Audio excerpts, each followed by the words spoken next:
You're listening to School Counseling Simplified, a podcast with easy-to-implement strategies for busy school counselors. Here's your host, Rachel Davis from Bright Futures Counseling. Let's play a little game of Would You Rather, School Counselor Edition. Okay, would you rather spend your weekend planning a group or spend your afternoon sitting in irrelevant PD? Yikes. Or would you rather be the only counselor with no one to collaborate with, or to spend hours searching online for engaging activities?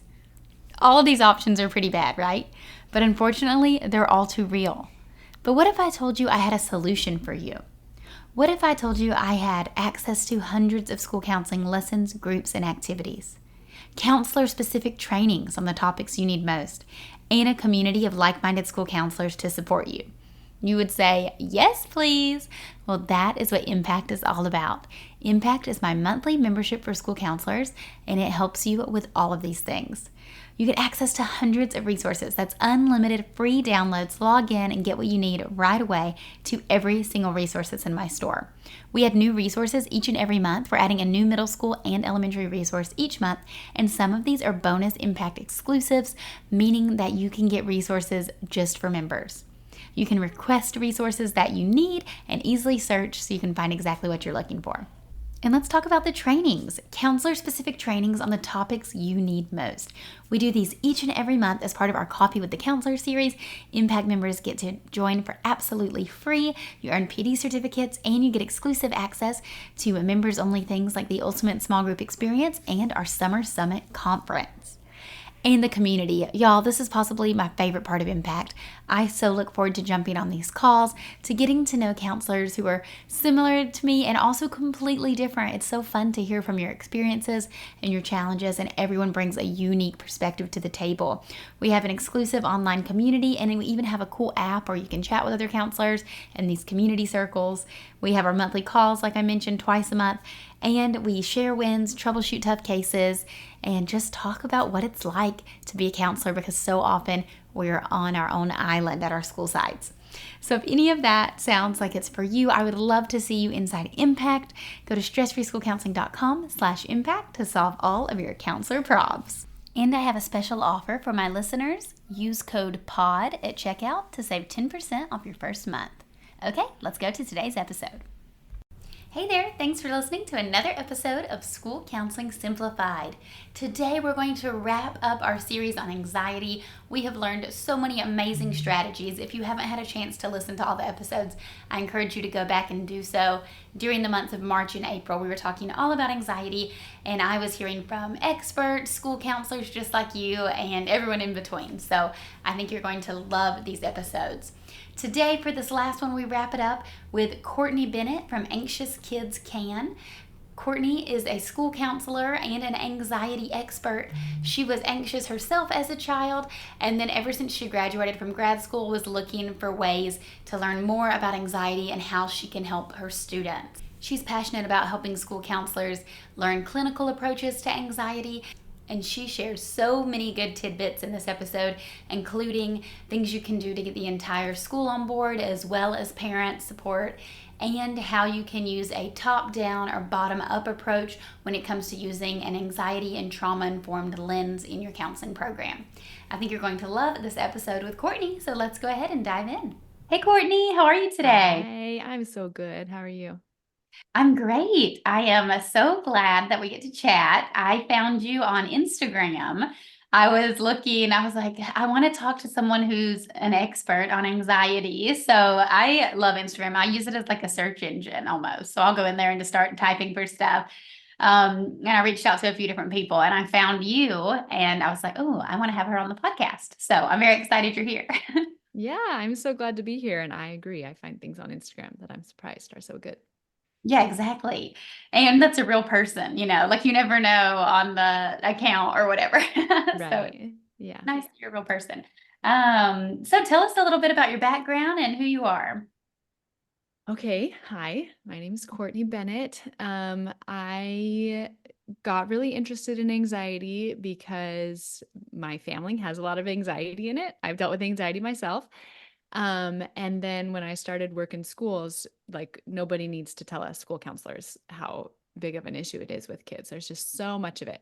And so I had the opportunity, I graduated and I had my daughter, I have three kids. My middle one, my daughter, I had her 2 days before I graduated with my master's. And so I got to take the next 2 years, oops, after graduating off with her. And I had all this beautiful time to just like take a step back and process everything I had been learning in school and then also learn more, right? Because we graduate with a degree and then it's like, how do I have time to learn and do my job at the same time? I think that's so Exactly. challenging. So I had all this time, not that I was, I was busy with little kids, but I had time while they were napping. And so I just sought out as much training as I could. Like, I just want to learn, learn, learn, learn, learn. I had such an appetite for it, and got all this training and then went back to work in schools and got to apply all of that and then learn more. Like, okay, now I'm in a real setting. What does Mhm. this actually look like in real life? um, and and saw again, especially post pandemic, like, gosh, school counselors, we need support in helping kids with anxiety because it's so prevalent. Um, so just feel really passionate about that, passionate about supporting school counselors and supporting kids. And yeah, that's me. I love it. So, so many questions. When did you have anxiety as a kid? Have you been experiencing anxiety since you were like school age? Yeah, probably. I grew up, I think that just sort of culturally, my family tends to be kind of a like imagine the worst case scenario outcome, which I didn't, that was just normal for me as a kid. So I didn't know. And then I also, my dad dealt with some pretty significant mental health issues. And so the stress level in my family was pretty high. And so I just kind of felt on edge a lot as a kid. But again, I didn't know how to name it. I just had tummy aches and, was really high performing was how I dealt with it. But it's given me a ton of empathy for kids that are in similar situations, which is cool. Yeah, definitely. That's what I was wondering is when did you learn how to identify what it was? And did you have a school counselor you worked with? No, I never got any counseling as a kid. I certainly could have used it. But I was really thankfully able to be like really high functioning. I was kind of on the opposite end where I was like so high functioning. I did all the things. I was fine. And it wasn't until I got married and we started having, typical marital issues. We went to marriage counseling that I started having some of those patterns identified. And then when I started being trained a lot in anxiety, like I had gone into it as like, I want to help kids. And then I started learning more and I realized like, oh, this is also me, Right. No, I know. which I feel like a lot of us are like that. Yeah, I feel the same way. And after grad school, so I love it. You had your new baby. Now, was that your youngest, you I have said? another new baby now. I have three kids. So she was my second. I have a 7 month old right now. Oh, wow. Okay. And then, so you were researching everything. Was that researching more school counseling or just specifically anxiety research? I started with the name I'd like love to share with everybody is Lynn Lyons. I started with a training by her that was for schools, people that work in schools, with that mindset, and then that just got me going on this like snowball effect of like learning from this author and reading and trainings. And but she is definitely my go-to resource, Lynn Lyons. She's awesome. Okay, great. Now that was my next question was who were you learning from and can you share?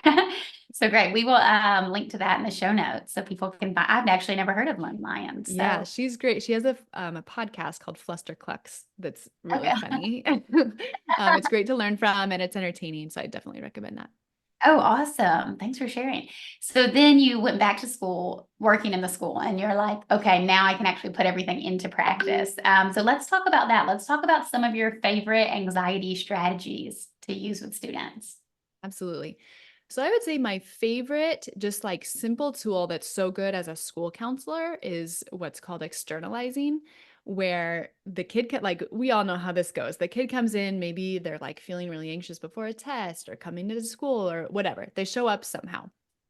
And so the idea of externalizing is where you like imagine that you pull out this anxious part out of them, give it a name and talk to it.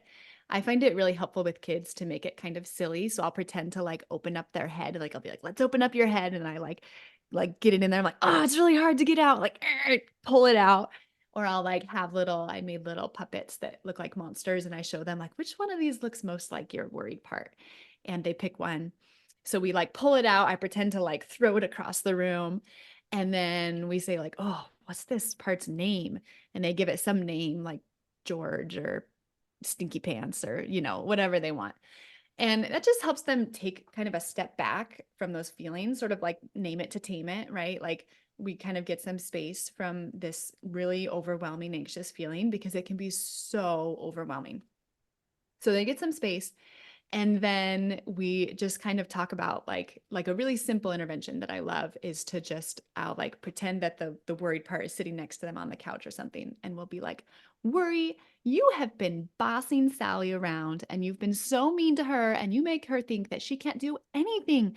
But guess what? Me and Sally, we're a team, and I'm teaching her your tricks, and you do not get to boss her around anymore because you stink."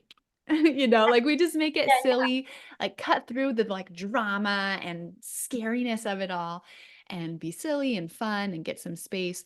And that simple intervention can be so, so helpful for kids to have an adult like, I know what's going on. This is not a huge deal. I got Right. you. And I'm on Right. your team. That's one of my favorites. Oh, I love that. Yeah, how fun. I'm sure the kids are loving that as well. And they don't even realize what they're doing, right? They don't even realize that this is externalizing. I was at a meeting at my son's school, like a parent meeting, and one of the parents was saying something similar. She does, is naming everything, saying like, "Oh, it looks like, anger's here," and they'll give anger a name. And saying like these people or characters have like arrived. Let's notice like when they arrive and when they leave, and Mhm. really focusing in on that. So I love that idea. What's Yeah. another go-to strategy that you use? So once we've done that, that's kind of like just a basic, simple intervention that works so well. Especially if it's just like here and there, they feel anxious, not a big deal. If I'm dealing with a kid that this is a recurring thing, like we know when it's going to happen, then of course, as a school counselor, we're looking at an outside referral, right? But Mhm. also, whether you refer them outside or not and they get connected with counseling, you're still going to be dealing with them all the time. Like they're showing up in your office, they're requesting, they're having a hard time. And so having some more steps beyond, I saw on your Instagram, like beyond deep breathing, right? Like that's what we learn. Breathing is really helpful, but if it's our only skill, kids can be left. I don't know about you, but they'll come to me and be like, they told me to deep breathe and it doesn't work. I'm like, Right. I feel yeah, like you need some more skills in your toolbox beyond breathing. Um, so one would be teaching them just to expect it. Like, I'm going to teach you how anxiety works, what's going on. So this cycle of like you have a thought or some experience, your body starts getting activated. You have all these feelings. Like, we're going to slow this down. What are the feelings in your body? And then your mind is like, oh no, I'm feeling anxious. And you start in this spiral. But guess what? It feels like a huge deal, but we actually know when it's going to happen. Like we know that every day right before math, this is going to happen. Or for me, I work in a bilingual school. And so for some of the kids, it's when you're transitioning to the Spanish half of the day, we know that's going to happen. Um, and so we don't have to like panic when it shows up, right? So we're going to really demystify the process of anxiety for them so that it doesn't feel so overwhelming. And then getting in the people in their life that can help to send this same message. So I really like to create something written that they can have with them. Like the nurse has a copy that says, like, my worried's part name is Samantha, and she likes to say, everybody hates you and it's awful. And I can say back, yes, Samantha, that's what you always say, but I'm okay. Whatever it is. Or like, these are some things you can try. So that if the child shows up at the nurse, they can get the same message. And then when they're in their classroom too, if they go to their teacher can give them the same, like I'll print it out on cardstock and laminate it so that it's right there. They have it with them. Maybe it's test anxiety. It's right there with them for the test. So, and then also involve the parents. We'll give them a call and share I'll send something home, like share what we're learning, send something so the parents can get on board using the same language so that all the adults in their life, right, they're not going to one person who's saying like, just get over it. And another is saying like, oh no, no, do your deep breathing, right? But instead we're just getting this consistent, like we all understand this process. We all know how to support you. Um, I think that's really, really powerful. Oh, I love that. I love getting the whole team on board. And I like that you were saying, if this is a child we know is going to come back, looking for patterns of when can we anticipate something's going to happen, because that's empowering, right? They can say, okay, I see a pattern every day before Spanish. I start to, my stomach starts to hurt and I start to feel anxious. And that can make it seem a little less daunting than like the unpredictability of Yeah, anxiety. exactly. Yeah, that's great.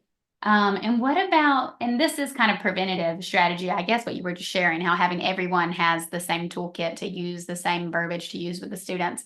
Do you have any other like tier one interventions you do or like school-wide preventative strategies?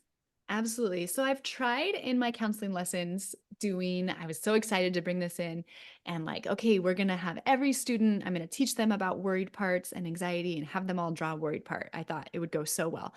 And then it turned out that like 60% of the kids were looking at me like, Mrs. Bennett, I don't get it. What?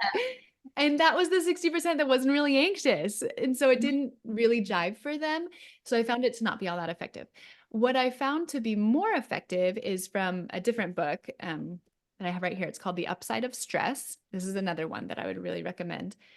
And in it, she talks about all this research about the way that we evaluate our body's signals when we're stressed changes the actual physiological response that we have. So if we believe that stress is bad or anxiety is bad, then when our tummy starts to feel a little funny or we start to get a little sweaty, we're like, oh no, right? Like it's happening. Ah.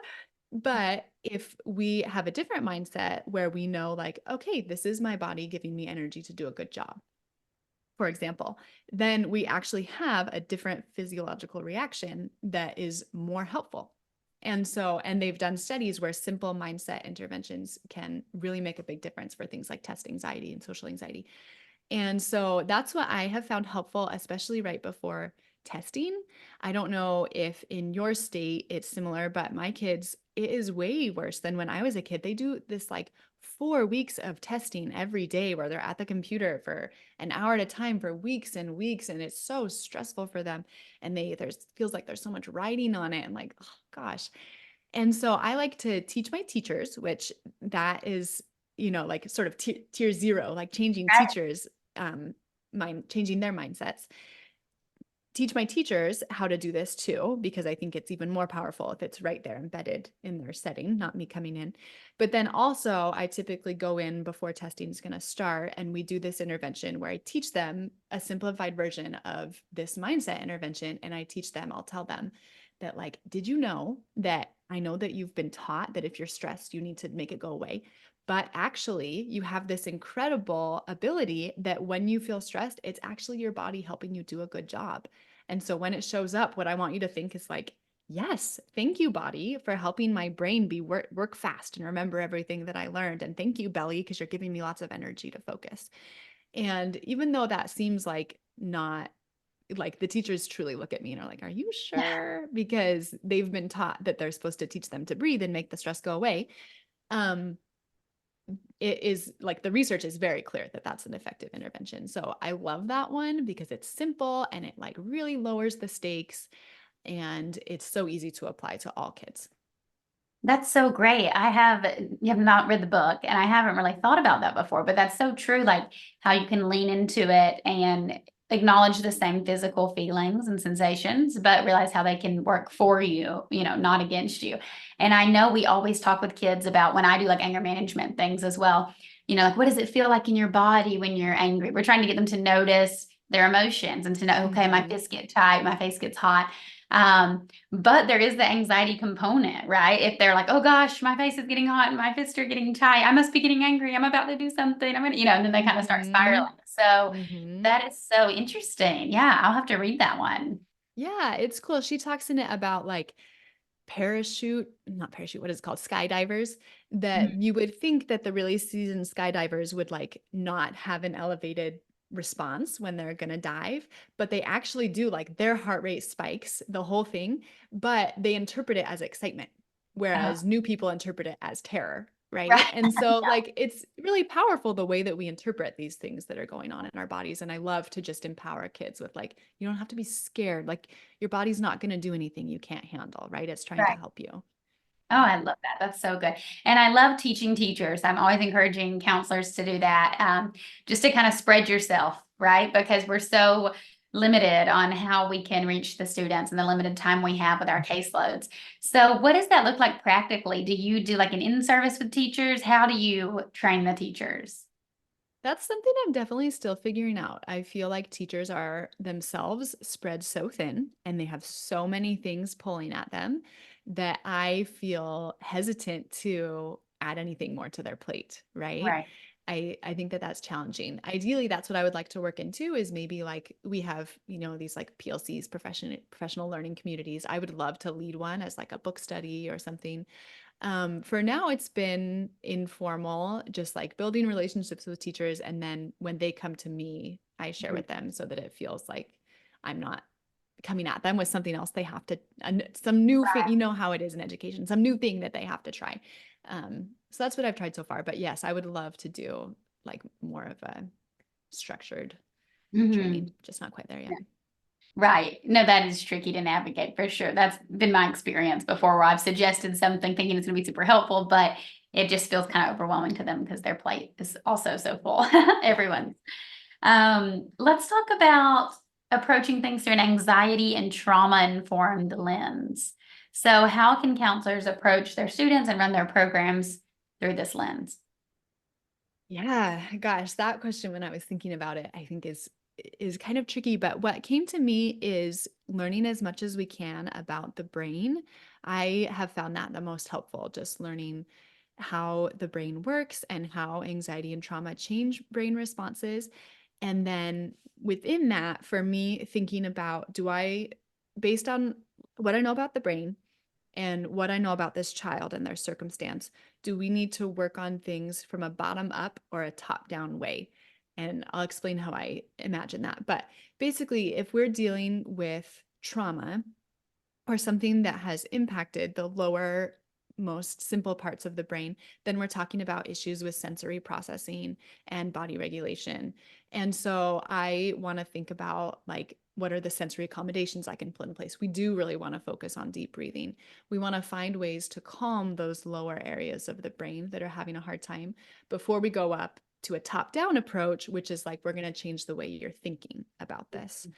Um, and so having that mindset or that understanding to me is really helpful to be, trauma informed or anxiety informed because it means that I'm choosing for the students appropriately for their situation. I'm not making it worse by just sort of throwing interventions at them that might be helpful, but trying to really understand and be thoughtful based on